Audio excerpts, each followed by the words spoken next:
Jadi kata nu leuwih hebat di bahasa Sunda menggantikan kata orang pertama selain kata aing. Kusabab mulai lobana pertanyaan di masyarakat luas tentang Aing Tangerang. Sakabe anggota Aing Tangerang kudu nyaho gabungna ke Aing Tangerang teh kudu ngelakukeun naon. Duka hiji, kedua ani ngangkat derajat bahasa warisan kolot urang nyaeta bahasa Sunda Tangerang.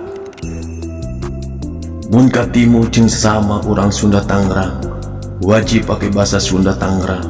Komo di lingkungan Aing Tangerang mah wajib marake bahasa Sunda Tangerang. Ame bahasa ieu teu leungit, tetep hirup di tanahna sorangan. Hayu urang parake.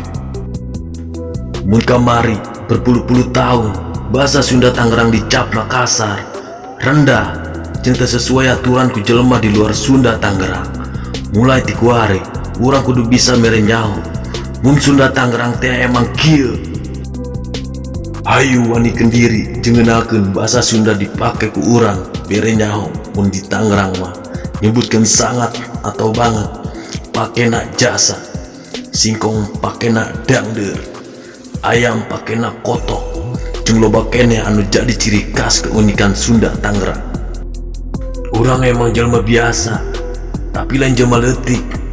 Nu dimaksud jelema biasa teh jelema nu teu loba gaya, teu loba tingkah, teu loba gelar atau pangkat. Tapi urang jelema biasa nu ngabiasakeun nganggep batur jelema. Jelema nu bisa silih wangi, silih ngawangikeun, silih nyengitan, silih asa, silih asih, silih asu, nalang ka anu susah, nulung ka anu butuh. Urang anu jelema biasa nu peduli ka warisan kolot urang ieu, anu boga peran nyalametkeunna. Ame ulah leungit, mantak ulah sieun, ulah isin, kudu wani tembongkeun ieu aing urang Sunda Tangerang anu nyalametkeun bahasa warisan kolot aing. Aya aing di